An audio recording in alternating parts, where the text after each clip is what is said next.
The voicemail notification lit up Meredith Oliver's phone screen for the third time that morning, and she felt her stomach twist into a familiar knot of dread. She didn't need to listen to know who it was. Derek had found her new number somehow, and the messages he'd been leaving for the past week were becoming increasingly unhinged. She changed her number specifically to escape him after their breakup 6 months ago, but he'd tracked her down anyway. Meredith sat at her desk in the executive suite of Jensen Global Properties, staring at the phone like it might bite her. She worked as the personal assistant to Logan Jensen, one of the youngest billionaires in the commercial real estate industry. At 25, she'd landed what most people would consider a dream job, but right now all she could think about was how Derek's obsessive behavior was bleeding into every corner of her carefully rebuilt life. Her phone rang again. Derek's name flashed across the screen. She reached to silence it, but her hand trembled so badly she nearly dropped the device. Before she could reject the call, a larger hand reached over her shoulder and plucked the phone from her grasp. Meredith spun in her chair to find Logan standing behind her, his 6'3" frame towering over her desk. His dark hair was slightly disheveled from running his hands through it during their morning meeting, and his sharp blue eyes held a mixture of concern and something harder as he looked at her phone screen. "Who's Derek?" Logan's voice was calm, but there was an edge to it that made Meredith's breath catch. "Nobody. Just give it back, please." She stood and reached for the phone, but Logan had already answered the call and brought it to his ear. "Hello." Logan's tone was professional, detached, the same voice he used with difficult clients. Meredith could hear Derek's voice through the speaker, angry and demanding. "Who the hell is this? Where's Meredith? Put her on the phone right now." Logan's jaw tightened. He walked away from Meredith's desk toward his private office, and she followed, her heart pounding. This was a disaster. She didn't want her boss involved in her messy personal life. She'd worked so hard to keep her professional image intact, to be seen as competent and together, not as some woman who couldn't handle an ex-boyfriend. "This is Logan Jensen," he said, his voice dropping into a register that Meredith had only heard him use when he was about to destroy someone in a negotiation. "And you need to listen very carefully to what I'm about to say." Derek's voice came through again, louder this time. Meredith couldn't make out the exact words, but the tone was belligerent and possessive. Logan's expression darkened. "I don't care who you are or what you think you're owed. Miss Oliver works for me, and harassment of my employees is something I take very seriously. This is your only warning. Do not call this number again. Do not attempt to contact her in any way. If you do, I will have my legal team file for a restraining order, and I will personally ensure that every single call, text, and voicemail you've sent is submitted as evidence of stalking and harassment." There was a pause. Meredith could see the tension in Logan's shoulders, the way his free hand had curled into a fist at his side. "I don't give a damn about your history," Logan continued, his voice ice-cold now. "What I care about is that you're calling my assistant repeatedly during work hours, clearly causing her distress, and that ends now. Consider this a legal cease and desist. My attorneys will be sending formal documentation by the end of the day. Lose this number." He ended the call and turned to face Meredith. The coldness melted from his expression, replaced by genuine concern. "How long has this been going on?" Meredith felt tears prick at her eyes, but she blinked them back furiously. "I'm so sorry. I didn't mean for you to get involved." "I've been handling it." "Handling it?" Logan's eyebrows rose. "Meredith, you've been jumping every time your phone rings for the past week. You think I haven't noticed?" She had no idea he'd been paying that much attention. Logan was always absorbed in his work. in conference calls and site visits and meetings with investors. She was his assistant, someone who managed his schedule and handled his correspondence. She existed on the periphery of his world. "I changed my number 6 months ago when we broke up," she said quietly. "I don't know how he found the new one. He's been calling and texting, leaving voicemails. Nothing threatening exactly, just pathetic and desperate, and it makes my skin crawl." Logan set her phone down on his desk and gestured to one of the leather chairs across from him. "Sit, tell me everything. You don't need to do this. You're my boss, not my protector. You're right, I'm your boss, which means I have a responsibility to ensure you feel safe at work. And frankly, even if you didn't work for me, I'd want to help, so sit down and talk to me." Meredith sank into the chair, suddenly exhausted. She'd been carrying this weight alone for so long. "Derek and I dated for 2 years. He was controlling, jealous. It got worse over time. He didn't like me working here, said I spent too much time at the office. He wanted me to quit, to be available whenever he needed me. When I refused, things got ugly. He'd show up at my apartment unannounced, accuse me of cheating, go through my phone. I finally ended it, but he wouldn't accept it. He kept calling, showing up places. I changed my number and moved to a new apartment. Things were quiet for a while.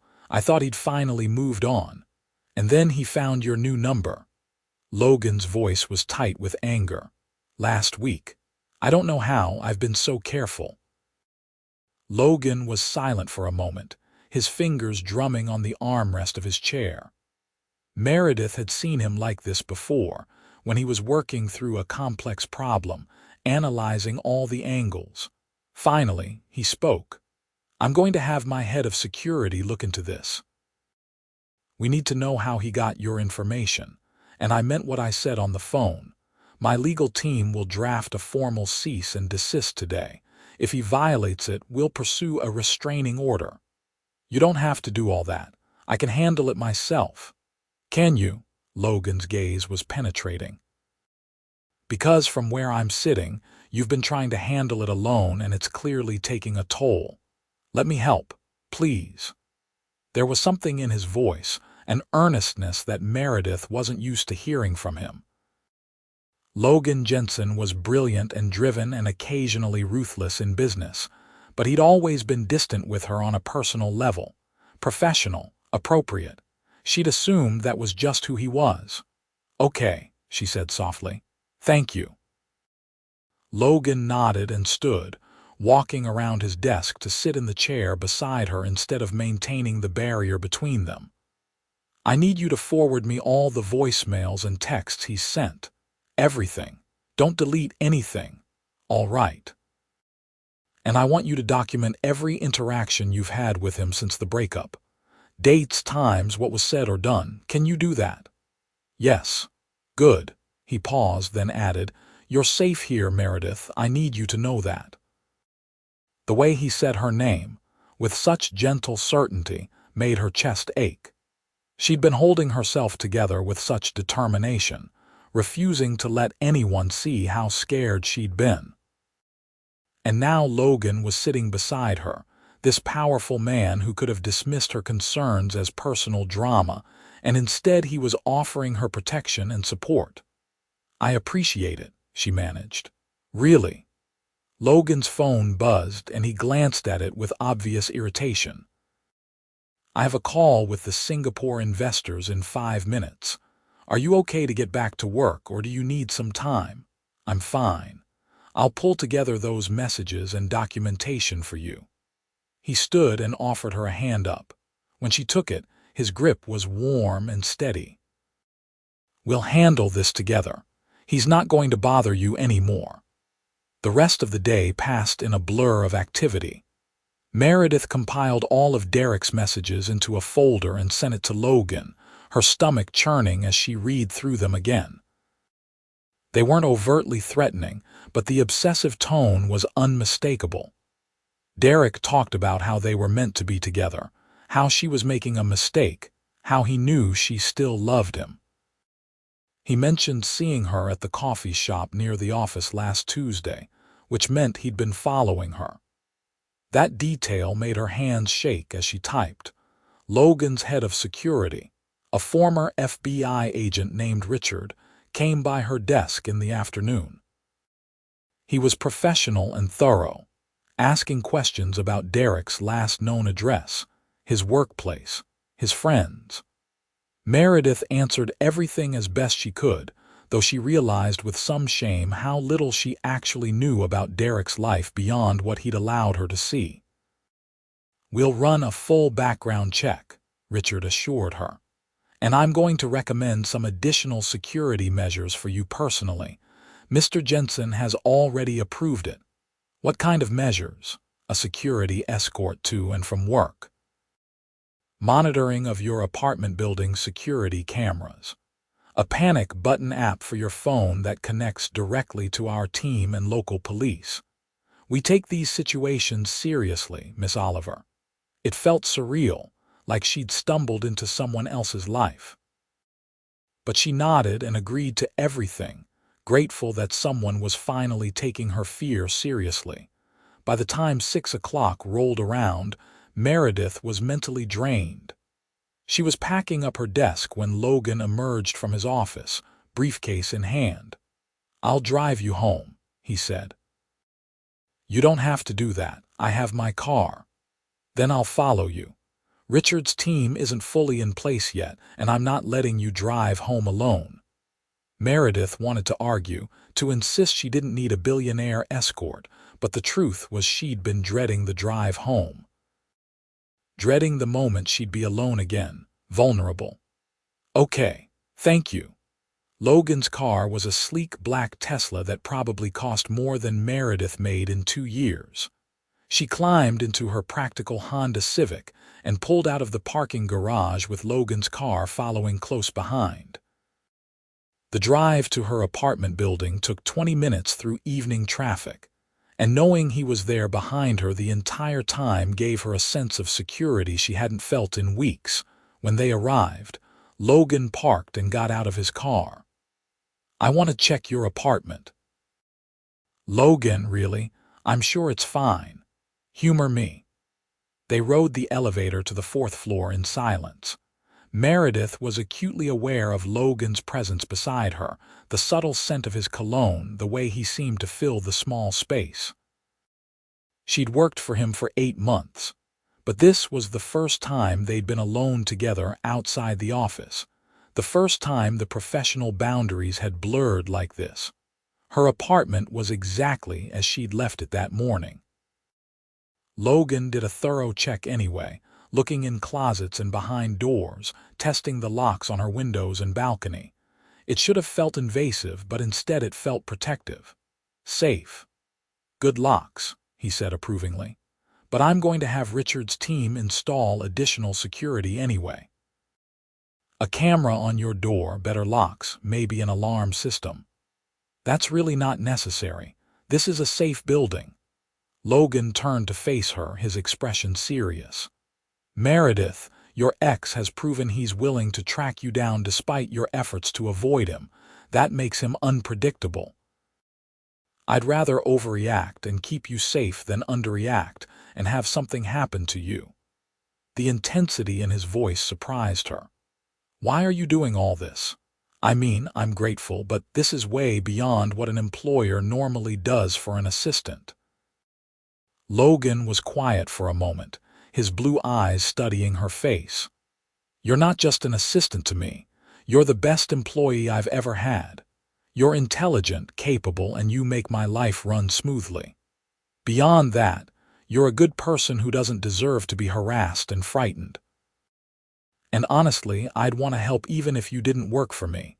What he's doing is wrong, and I have the resources to stop it, so I'm going to." Something in Meredith's chest shifted at his words. She'd spent the past 6 months rebuilding herself after Derek, learning to trust her own judgment again, to believe she deserved better. And here was Logan, this brilliant, powerful man, treating her with a respect and care that felt almost foreign after so long with Derek's possessiveness and control. "Thank you," she said softly. "I don't know what else to say except thank you. You don't have to say anything. Just promise me you'll call if anything feels off, if you see him or if he contacts you again. Day or night, I don't care, you call me. Day or night, I mean it." Logan pulled out his phone and handed it to her. "Put your personal number in here, not the work one, your actual cell." Meredith entered her number, then handed the phone back. Logan immediately called it so she'd have his number too. "There. Now you have no excuse not to reach out if you need help." After Logan left, Meredith found herself standing in the middle of her living room, trying to process everything that had happened. The day had started with Dread and Derek's voicemails, and now she had a billionaire's personal number in her phone and a promise of protection. It felt like too much and not enough all at once. She heated up leftover pasta for dinner and tried to watch television, but her mind kept replaying the moment Logan had answered her phone, the cold authority in his voice as he'd shut Derek down. No one had ever stood up for her like that.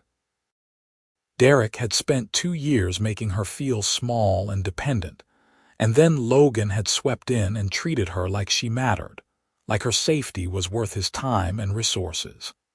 It was almost midnight when her phone buzzed with a text from an unknown number. Her heart jumped into her throat until she opened it and saw it was from Logan, just checking in. "Everything okay?" she typed back quickly. "Yes, all quiet here. Thank you again for everything today." "Stop thanking me. Get some sleep. I'll see you tomorrow." Meredith smiled despite herself and plugged her phone in to charge. For the first time in weeks, she fell asleep without checking all the locks 3 times or lying awake jumping at every sound. The next morning, there was a black SUV waiting in the parking lot of her building. A professional-looking woman in a dark suit introduced herself as Andrea, part of Richard's security team. She would be escorting Meredith to and from work for the foreseeable future. "This is insane," Meredith muttered as she climbed into the SUV, but Andrea just smiled. "Mr. Jensen is very thorough when it comes to protecting people he cares about. People he cares about." Meredith turned those words over in her mind during the drive to the office. She was his assistant. They had a good working relationship. But did Logan actually care about her beyond her professional value to him? The thought made her feel warm and confused in equal measure. Logan was already at his desk when she arrived, deep in conversation on the phone. He looked up when she entered and gave her a brief nod, his eyes scanning her face as if checking that she was really okay. Then he returned to his call, and Meredith settled into her work routine around 10 o'clock. Richard stopped by with an update. "We've located Derek Mitchell's current residence and workplace. He's employed as a sales manager at an auto dealership across town. No criminal record, but we did find evidence of a previous domestic disturbance call at his apartment involving a girlfriend before you. No charges were filed." Meredith felt sick. She hadn't been the first. What does that mean? It means he has a pattern of problematic behavior. It also strengthens any potential legal action if he violates the cease and desist. Speaking of which, the letter was delivered to his workplace this morning by courier. He's been officially notified. How did he react? According to our courier, he went pale and shut himself in his office. No drama, no scene. Whether that means he'll comply or escalate, we can't say yet. We're monitoring the situation. Logan appeared in the doorway of his office. "Show me the background report." Richard handed over a tablet and Logan scrolled through it, his expression growing darker. "He has a history of this. Why am I not surprised?" He looked at Meredith. "If he contacts you again, even once, we're filing for the restraining order immediately." Understood. Understood. The days that followed fell into a new pattern. Andrea drove Meredith to and from work. Richard's team installed enhanced security at her apartment, including cameras and a state-of-the-art alarm system. Derek didn't call or text, and Meredith started to hope that maybe Logan's intervention had actually worked, that Derek had finally gotten the message. But more than the security measures, Meredith noticed a shift in her relationship with Logan. He checked in on her regularly, stopping by her desk to ask how she was doing in a way that felt personal rather than perfunctory. They started having lunch together in his office, ostensibly to discuss work projects, but the conversations often drifted into more personal territory. She learned that Logan had built his real estate empire from almost nothing, starting with a single property investment when he was 22, and turning it into a billion-dollar portfolio by 30. He was 31 now, driven and ambitious, but also unexpectedly thoughtful. He asked about her family, her childhood in a small town upstate, her dreams beyond being an assistant. "I always thought I'd go back to school eventually," Meredith admitted one afternoon over sandwiches from the deli downstairs. "Get my MBA maybe. I have an undergraduate degree in business, but I started working right after graduation to pay off student loans. The loans are almost gone now, so maybe soon." "You should do it," Logan said. "You have an excellent mind for strategy. I've seen it in the way you handle projects and manage my schedule. You'd excel in an MBA program. Maybe. I don't know if I'm ready to be a student again. What if you did it part-time while continuing to work? I'd be willing to accommodate a flexible schedule. And Jensen Global has an education assistance program. We'd cover the tuition." Meredith stared at him. "You're offering to pay for me to get my MBA?" "The company would pay. It's standard for employees seeking advanced degrees in relevant fields. You'd qualify." "Logan, that's incredibly generous," he shrugged. "It's an investment in a talented employee. Besides, I don't want to lose you because you feel like you're not advancing in your career.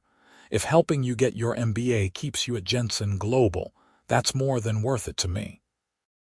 The way he looked at her when he said it made Meredith's pulse quicken. There was something in his eyes, a warmth that went beyond professional interest. Or maybe she was imagining it, projecting her own growing feelings onto him. Because she was developing feelings for Logan, she realized with a start. Over the past 2 weeks, as he'd protected her and supported her and treated her like she mattered, she'd started seeing him differently. Not just as her brilliant, attractive boss, but as a man she genuinely liked and respected. A man who made her feel safe and valued in ways she'd never experienced before. It was dangerous territory. Logan was her employer. He was a billionaire who could have any woman he wanted. And she was still recovering from a toxic relationship, hardly in a position to jump into something new, especially something as complicated as falling for her boss. But knowing all that didn't stop her heart from skipping when Logan smiled at her, or from looking forward to their lunch meetings, or from noticing the way his hand would sometimes brush against hers when he handed her documents. 3 weeks after Derek's last contact, Meredith was starting to believe the nightmare might actually be over. She was standing in Logan's office late on a Thursday afternoon, going over his schedule for the next week when her phone rang. She glanced at the screen and froze. "Derek." Logan noticed immediately. "Who is it, Derek?" His jaw tightened. "Don't answer it. Let it go to voicemail." They waited in tense silence as the call rang through. A moment later, the voicemail notification appeared. Meredith's hands shook as she put the phone on speaker and played the message. Derek's voice filled the office, slurred and angry. "You think you can just shut me out? You think your rich boss can scare me off? I loved you, Meredith. 2 years we were together and you threw it away like garbage. You owe me an explanation. You owe me a chance to fix this. I'm coming to see you. We're going to talk about this face to face like adults. Tonight." The message ended. Meredith felt like she might be sick. Logan was already on his phone, calling Richard. Derek Mitchell just left a voicemail threatening to come see Meredith tonight. "I want eyes on his location now, and I want security at her apartment." He paused, listening. "Good. We're filing the restraining order first thing tomorrow. In the meantime, she's not going home tonight." He ended the call and turned to Meredith. "Pack up your things. You're staying somewhere safe tonight." "Where?" "My place. I have a penthouse with security that Derek won't be able to get through. Richard's team will monitor your apartment, and if he shows up, they'll document it for the restraining order and call the police." "Logan, I can't stay at your penthouse." "Why not?" "Because you're my boss and it's inappropriate and I've already caused you enough trouble." Logan crossed the distance between them in 2 long strides and took her gently by the shoulders. "Meredith, listen to me. You haven't caused me any trouble. Derek is the problem, not you, and right now I need to know you're somewhere he can't find you. My penthouse is the safest place I can think of. Please, let me do this." The intensity in his eyes, the protective set of his shoulders, the way his hands felt warm and solid on her arms, all of it broke through Meredith's resistance. "Okay." Logan's penthouse occupied the entire top floor of a luxury high-rise in the financial district. The private elevator required a key card to access, and there was a doorman and security guard in the lobby. As Andrea drove them there in the SUV, Meredith tried not to think about what it meant that she was going to spend the night at her boss's home. The apartment itself was stunning. All floor-to-ceiling windows with views of the city skyline, sleek modern furniture, and an open floor plan that felt both spacious and intimate. Logan gave her a quick tour, showing her the guest room where she'd sleep, the bathroom, the kitchen. "Make yourself at home," he said. "Are you hungry? I can order dinner." "I don't think I could eat right now." Logan nodded in understanding. "How about a drink then? You look like you could use one." He poured them both glasses of wine, and they sat on the leather couch in his living room, the city lights twinkling below them. Meredith took a long sip, trying to calm her racing thoughts. "Thank you for this," she said quietly. "I know I keep saying that, but I mean it. You've done so much for me. You don't need to keep thanking me." Logan set his glass down and turned to face her. "Meredith, I need to tell you something, and I'm probably going to regret the timing of this, but I think you should know."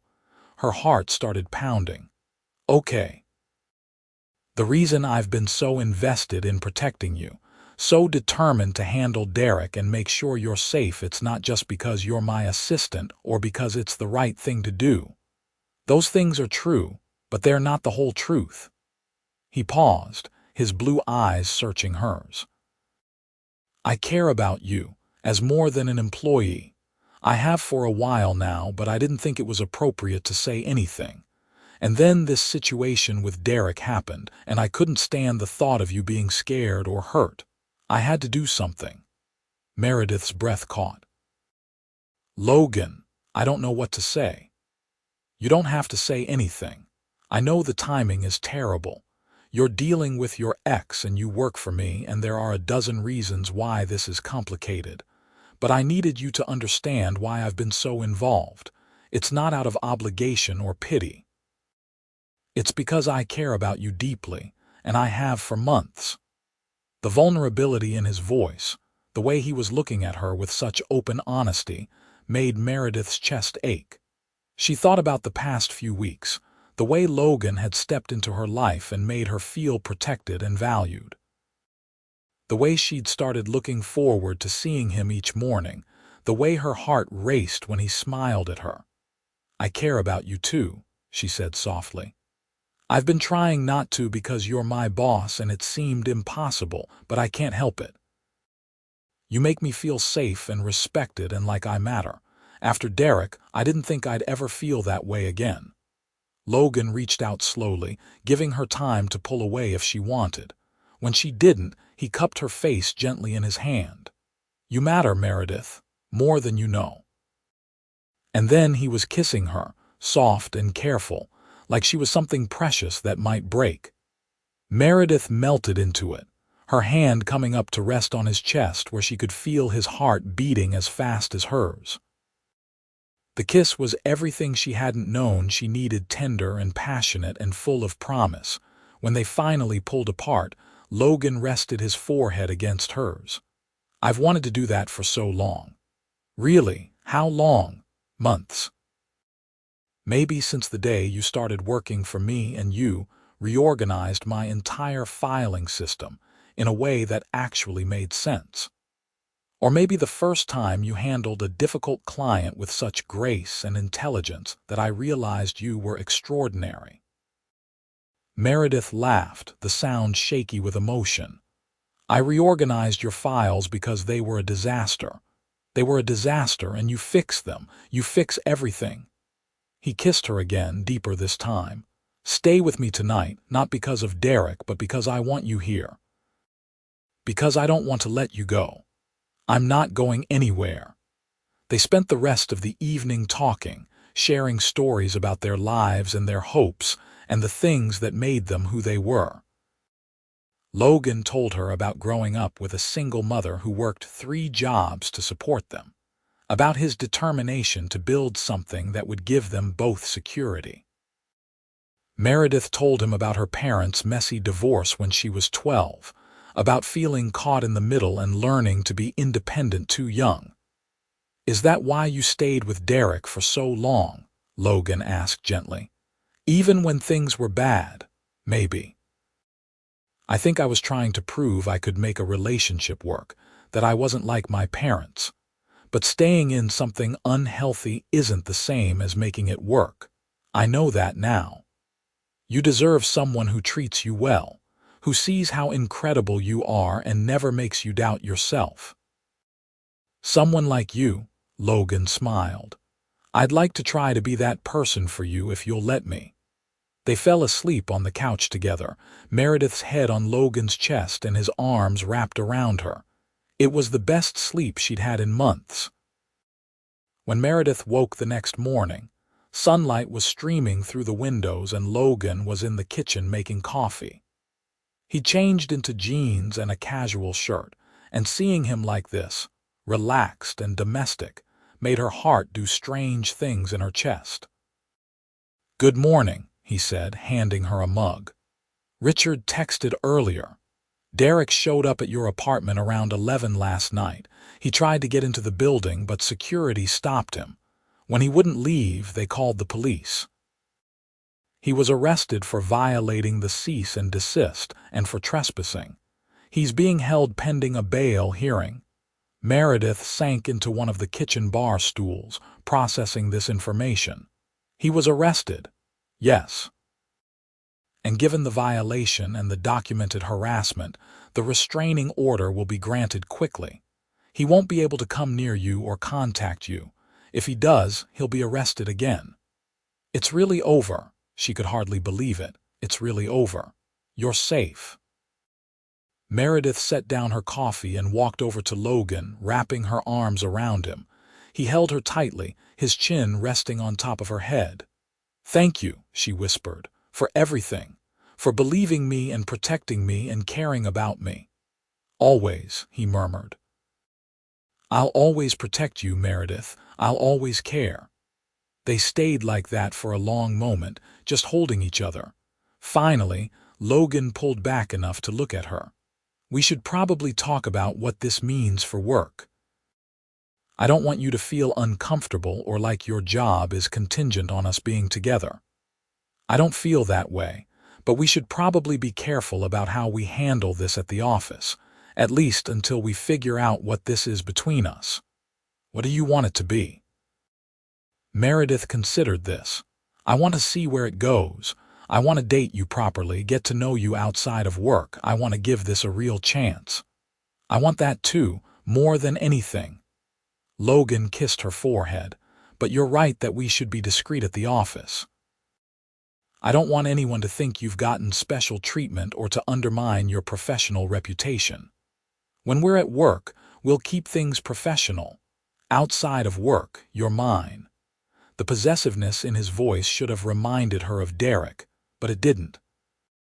With Logan, it felt protective rather than controlling, a promise rather than a cage. They spent the rest of the weekend together, barely leaving Logan's penthouse. They ordered takeout and watched movies and talked about everything and nothing. They kissed on the couch and cooked breakfast together and learned each other's habits and quirks. It felt easy and right in a way Meredith had never experienced before. On Monday morning, they arrived at the office separately to avoid questions. At work, Logan was professional and appropriate, treating Meredith with the same respect he always had, but nothing more. But there were small moments, a look across the conference room table, his hand brushing hers when he passed her a file, the way his eyes lingered on her when he thought no one was watching. Meredith threw herself into her work with renewed energy. With the constant fear of Derek removed, she felt like she could breathe again, could focus on her job and her future. She started researching MBA programs, and Logan gave her information about the company's education assistance program without making it obvious in front of others.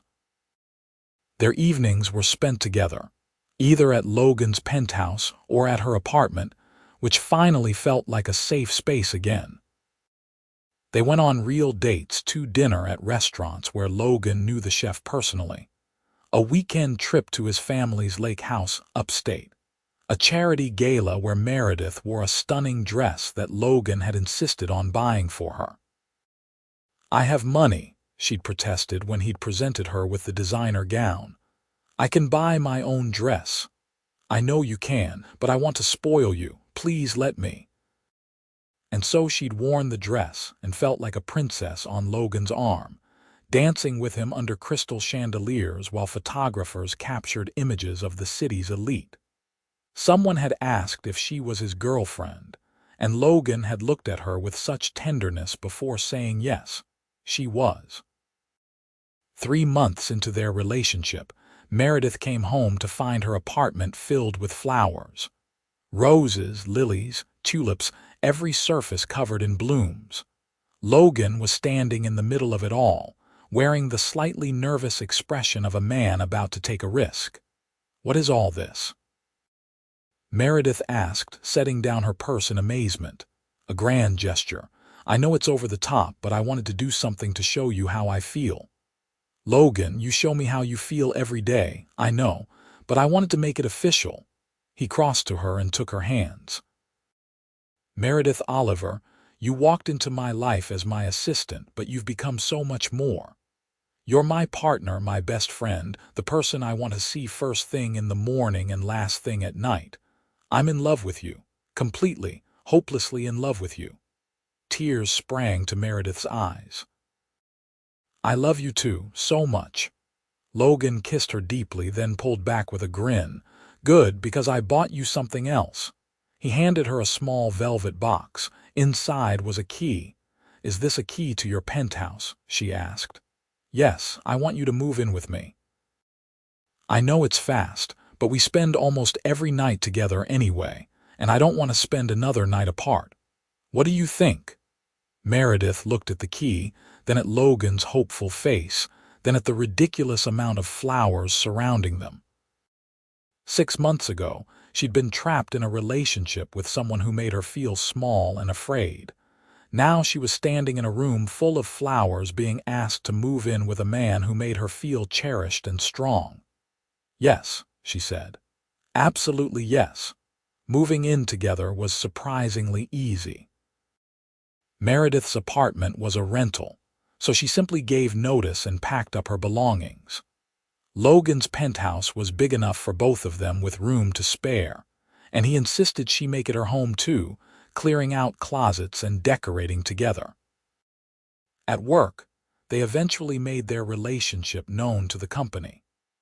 There was some gossip, of course, but Logan handled it with his usual directness, making it clear that Meredith's position was based on her merits and that anyone who suggested otherwise would answer to him. The HR department drew up appropriate documentation to ensure there was no conflict of interest, and life went on. Meredith started her MBA program that fall, taking evening classes while continuing to work during the day. Logan was incredibly supportive, helping her study for exams and proofreading her papers. When she worried that she was falling behind, he reminded her that she was brilliant and capable, and that he believed in her completely. "You know," she said one night as they studied together in the penthouse, Logan working on a proposal while she reviewed case studies. "A year ago, I never would have thought I'd be here. Happy, safe, in love, going back to school, it all seemed impossible." Logan looked up from his laptop. "Nothing about you is impossible, Meredith. You're extraordinary. I feel extraordinary when I'm with you, like I can do anything.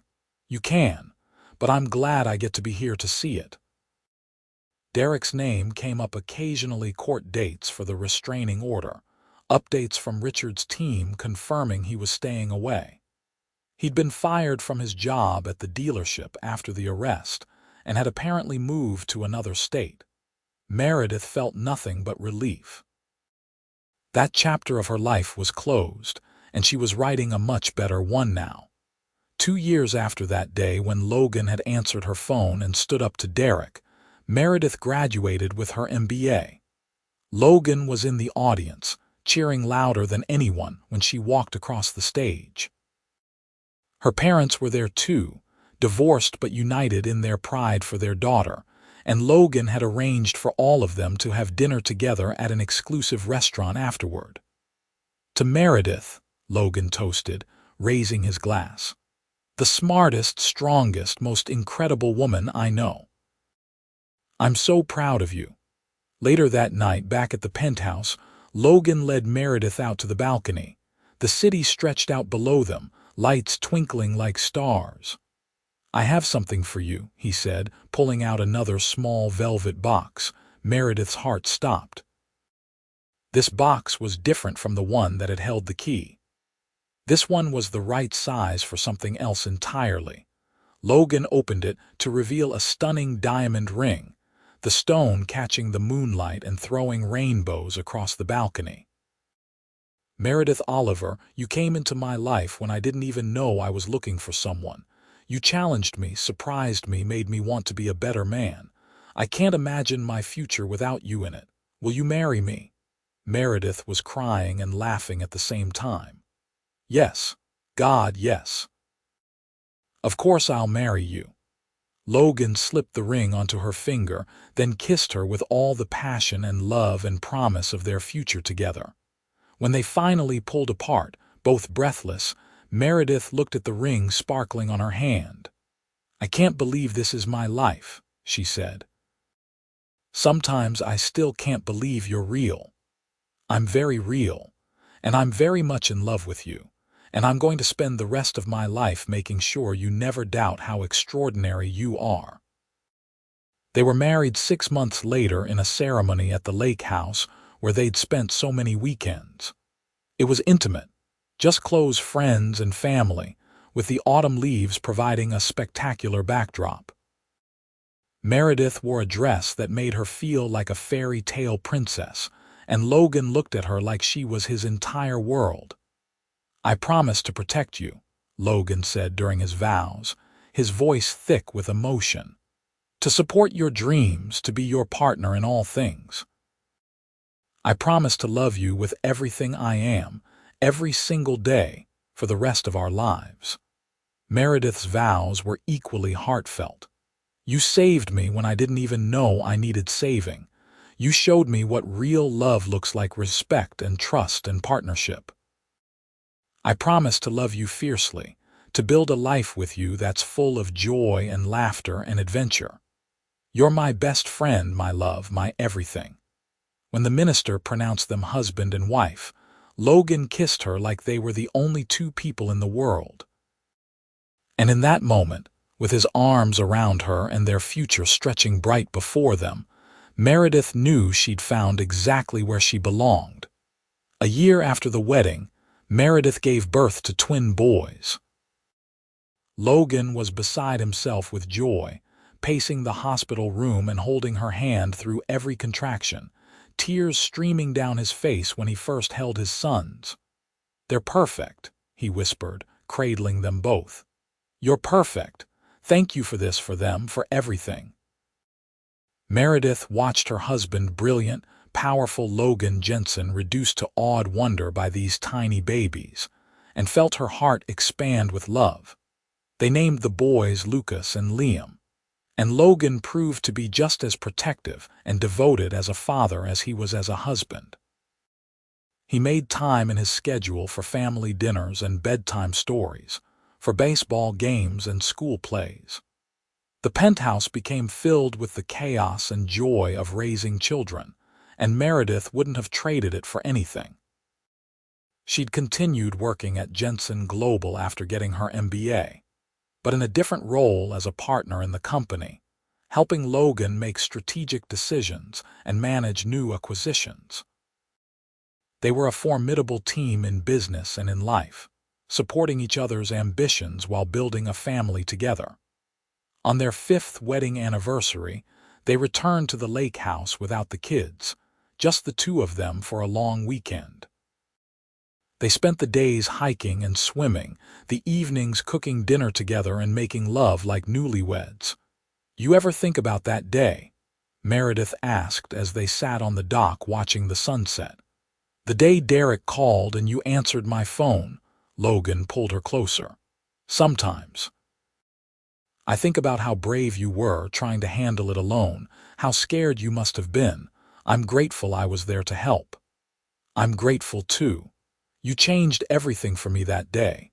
You saw me, really saw me, and you stepped in without hesitation. I'd never had anyone do that for me before. You would have found your way out eventually. You're too strong not to, but I'm honored I got to be there, that I got to be the one to support you through it. You've been supporting me through everything ever since." Meredith turned in his arms to face him. "You're the best partner I could have ever asked for, the best husband, the best father to our boys. I love you more every day. I love you too. Beyond measure. Beyond words." Logan kissed her softly. "You know, when I first hired you, I thought I was just getting an excellent assistant. I had no idea I was meeting the love of my life. I didn't know either. I was so focused on being professional, on doing a good job, and then everything fell apart with Derek and you were just there, my hero in a business suit." Logan laughed. "Is that what I am? A hero, my hero, always." They stayed at the lake until the stars came out, talking about their future and their dreams and all the adventures still to come. They wanted more children, maybe a daughter. They talked about buying a house with a yard where the kids could play, somewhere with more space but still close to the city. They talked about expanding Jensen Global internationally, about the MBA students Meredith wanted to mentor, about growing old together and watching their children grow up. "I want it all with you," Logan said. "Every moment, every experience, the big milestones and the quiet everyday moments. I want to build a life that's so full of love and joy that we can barely contain it." "We're already doing that," Meredith reminded him. "Every single day." And they were. In the years that followed, they had another child, a daughter they named Lily. Logan's company continued to thrive, with Meredith as his equal partner in business. They moved to a house with a big backyard and a dog and space for the kids to run wild. They traveled as a family, exposing their children to the world and teaching them about kindness and hard work, and the importance of protecting the people you love. Derek became nothing more than a distant memory, a cautionary tale about the kind of relationship to avoid. Meredith occasionally thought about how different her life might have been if Logan hadn't answered that phone call, if he hadn't stepped in with such decisive protection. But those thoughts were fleeting, because her present and future were so bright that the past hardly mattered anymore. On their 10th anniversary, Logan took Meredith back to the exact spot where they'd had their first kiss, the couch in his penthouse, which they'd kept even after moving to the house because it held such significance. 10 years, he said, holding her hands. 10 years since I told you I cared about you and kissed you for the first time. It feels like yesterday and forever all at once. Best 10 years of my life, Meredith said. And I can't wait for the next 10 and the 10 after that, and every year we have together. I love you, Meredith Jensen. More than anything in this world. I love you too. Thank you for answering that phone call. Thank you for seeing me and protecting me and loving me. Thank you for being exactly who you are. Logan kissed her, deep and slow and full of promise. And in that moment, surrounded by the life they'd built together, Meredith knew that she'd found what she'd always been searching for. Not a fairy tale or a rescue, but a partnership built on mutual respect and genuine love. A man who made her stronger rather than smaller, who celebrated her victories and supported her through challenges, who loved her fiercely and completely. The woman who'd once changed her phone number to escape an obsessive ex had found something she never expected, a love that was healthy and supportive and absolutely real. And it had all started with a billionaire answering her phone at work and handling the situation with the kind of decisive care that would define their entire relationship. Years later, when their children asked how they'd fallen in love, Logan and Meredith would tell them the story of a difficult phone call and a man who'd refused to stand by while someone he cared about was being hurt. They'd talk about bravery and protection, about seeing people for who they really are and choosing to show up when it matters.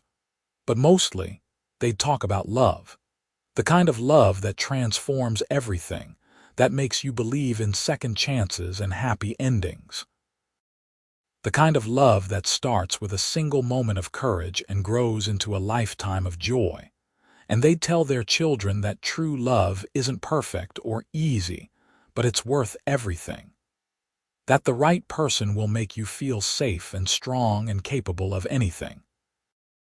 That when you find someone who sees you, really sees you, and loves what they see, you hold on to them with everything you have.